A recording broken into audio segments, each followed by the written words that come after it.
Christian fiction stories. A heartfelt letter from a devil. Billions of years ago, after the Holy One spoke the universe into existence, we the angels of the Creator were made. We were loved, set aside for that special service of honoring He who had no beginning. We were the pride of the universe, innumerable in number, unique in design from one another. Brothers who are fellow observers of the everlasting dance that is shared within the interpersonal nature of the one we all call God. Everything was fine. We were filled with love, warmth, fatherly affection. The gift of life was truly wonderful, until that one terrible day, our eldest brother Lucifer allowed that deceitful thing called pride to go to his head, thinking he is the greatest of all, worthy of the same respect and honor that is equal to the Eternal One. How stupid can one be to think the finite should be given the same due honor as the infinite? The arrogance, the sheer horror that is to come. Oh, how, my brothers, how can you be so full of that same stupid pride as to lead to your utter downfall?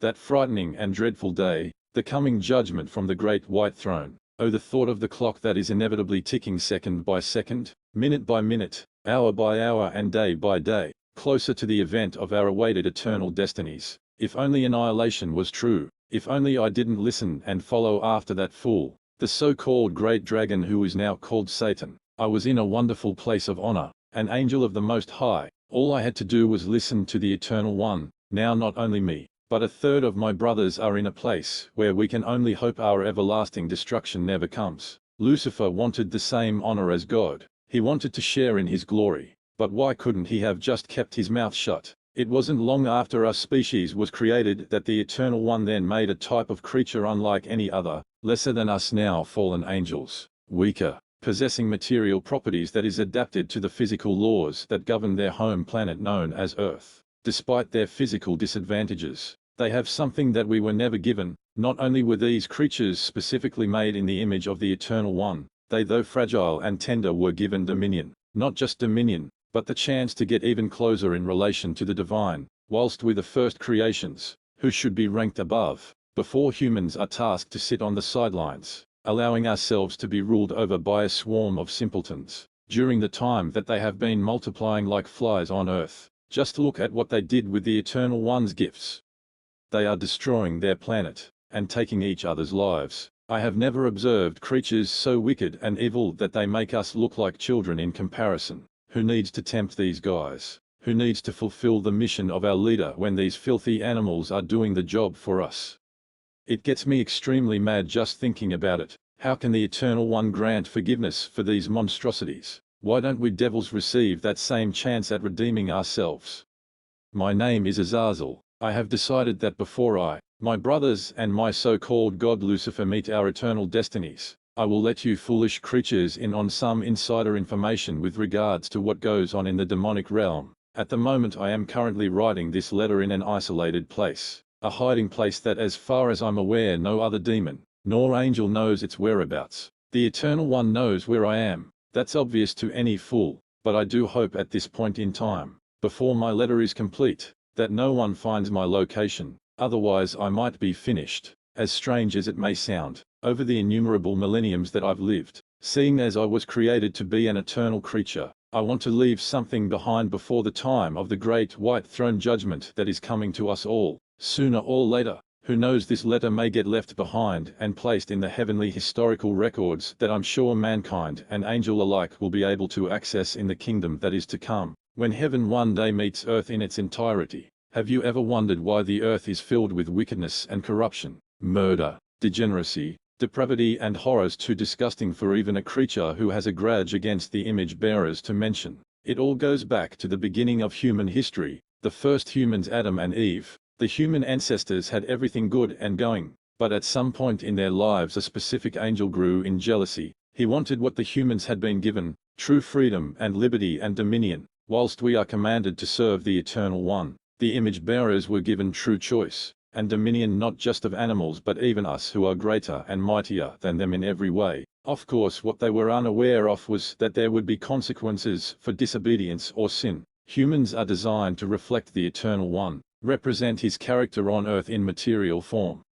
That is, to be perfect in their reflection, not gods themselves but to share in their given qualities, but in such a way as to truly come to love God with the ability to go against Him. We angels, though now fallen, are made to serve God. We were given a different purpose. However, humans, they are made to be co-rulers of the universe. I don't know why the Eternal One decided to create these depraved creatures, knowing full well that they will and have caused utter destruction upon the face of the earth. But whatever the reasons may be, if you think you know better than the Holy One, then be my guest. Let's see you do better. Back in the ancient garden, my new god, now called Satan, though previously was named Lucifer, didn't want to be ruled by you lesser creatures. He couldn't bear it, since he was one of the first to be created.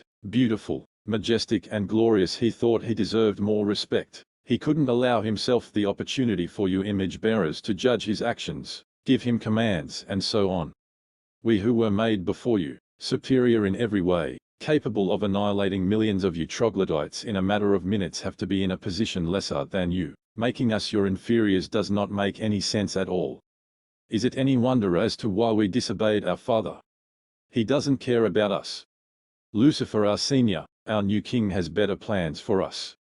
Ever since the first humans disobeyed the Holy One, humanity's fall led to a monopoly effect, one form of evil after the other.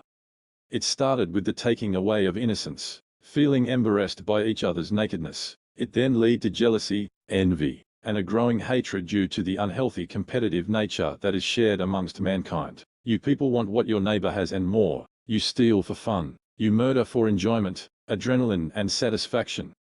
You engage in many kinds of sexual immoralities, some of which I've enjoyed myself, mind me saying, even if it destroys your bodies. Whilst mine and my fellow brothers' fates are sealed, it gives us great pleasure knowing that we have had continuous success in taking millions of you so-called apples of the Holy One's eyes with us.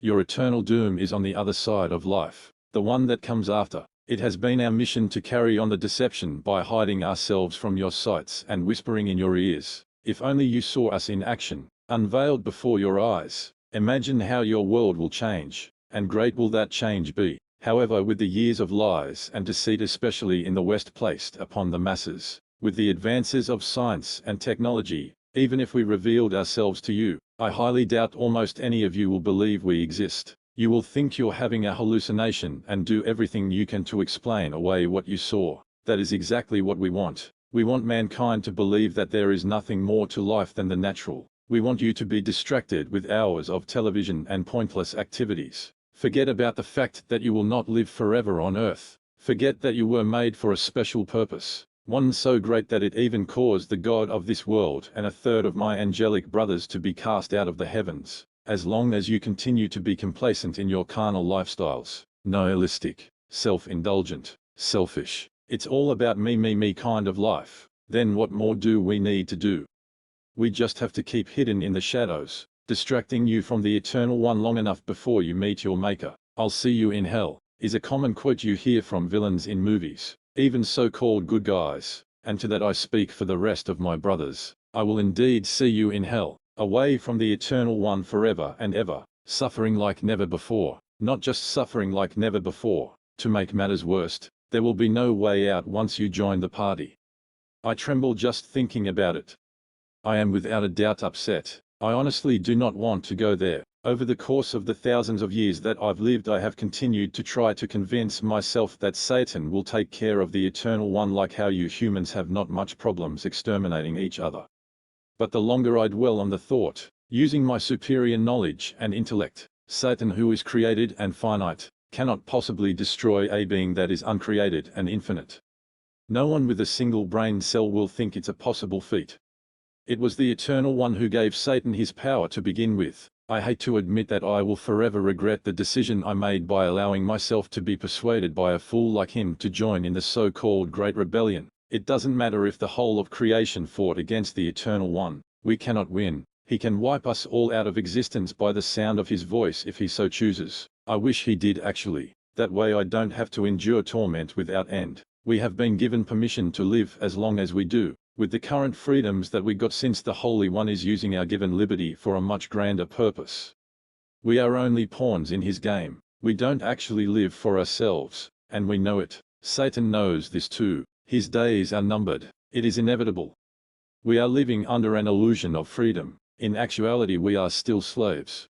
Unfortunately, there is no going back now. We can only continue to do our jobs by distracting the masses away from their redemption. Why did the second person of the I Am suffer like less than a worm to close the gap that Satan created between man and God back in the garden?